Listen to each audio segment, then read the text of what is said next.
Hey everyone, hope you're all doing well. Thank you very much for tuning in to another video.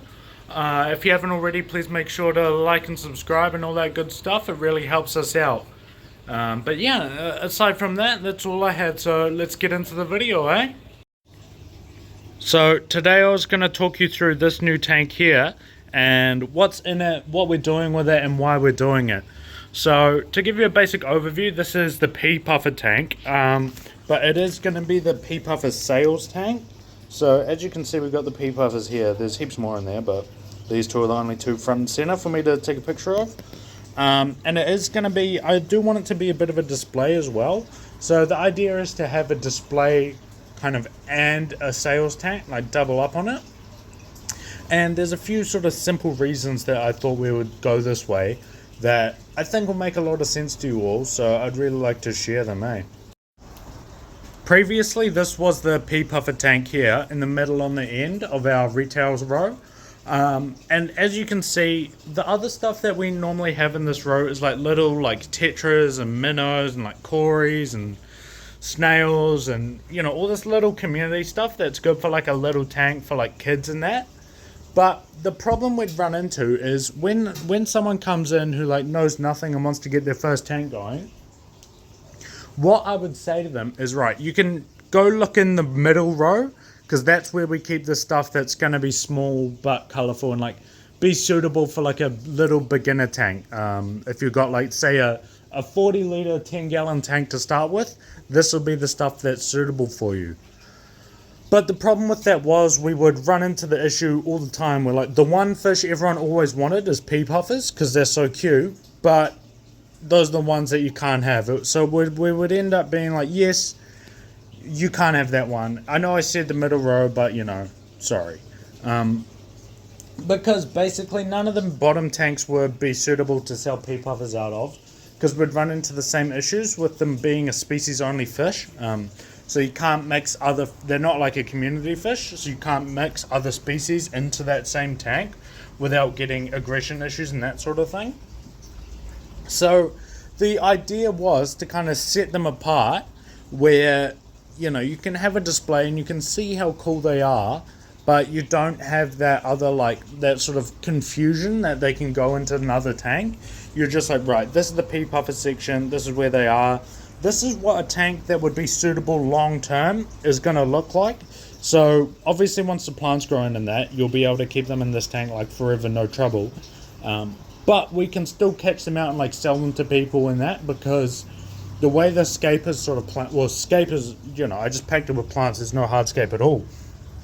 But the way it is set up is so that there is this kind of ease of catching fish factored into a cool looking tank. So it'll be good for me because I can double up, I can have a cool display tank but still make money off of it. Obviously making money's important, being in business, but I do want to do the best for the fish and have it sort of be suitable to like set people up, like hobbyists and that, up for success. And so yeah, I thought this would be a good way to kind of double up on that, where we can sort of get the best of both worlds. Like we can have a cool display to show people and we can sell the fish out of it. So I think this is a really cool idea and a much better sort of use of the space.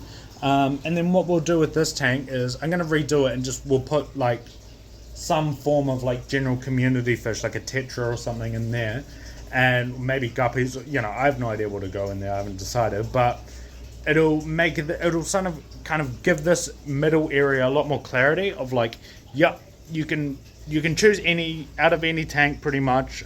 Obviously there's some compatibility questions in that, but like, you know, size wise pretty much everything will be fine with some exceptions. But the pea puffers kind of moved out of that confusion so that people understand a little bit better and can more easily see what's going on with the whole middle section and with the pea puffers. So that's kind of why we've done it and why I thought it was a good idea. So I am going to show you through the tank and give you a better idea on that. So obviously this is the tank here. We've got a bit of a random hodgepodge of plants. Like in this front corner we've got the Cripicaruni Wenti, and then on this side we've got the Helanthum latifolius, This reddy pink one here is the red tiger lotus. It's not the world's most happy one, but it is one. Then back here we've got an Amazon sword. And then this kind of taller stem plant is the Hygrophila, what do they call it? Cambrosia siamensis or whatever the hell it is. I'm not a plant nerd, so I don't 100% know. And then we've got some Aponogetans undulatus at the back here. And I didn't clean that corner's algae properly, so you can't really see it. But yeah, that's what that is on that side. So I think once it grows in, it'll be a very easy growing, lush, kind of striking, natural, like, I want it to be like kind of like a bush forest look. So not one I'm going to have to get in and trim every day and all that kind of thing. Just, I'll let it go, take cuttings every now and then, but something fun and easy. And then it'll obviously give with the pea puffers, they'll need good hiding spots and good camo and line of sight breaks and all this kind of thing. And I think that'll be really effective for that. I did go for the no hardscape, so it can be a bit easier to catch the fish, but I think it will look really nice. And I think it will it's not something that you're going to miss when all the plants are grown in. I don't think it's something you're going to go like, oh man, that'll be so cool, but you can see it's like constrained because you can't have rocks. Like, I think it'll look really cool regardless.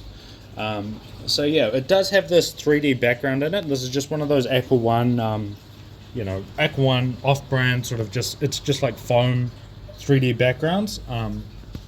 I think it looks really nice. Adds a bit of depth, adds something a little bit different, but doesn't necessarily like interfere with anything. So yeah, I think it looks really nice.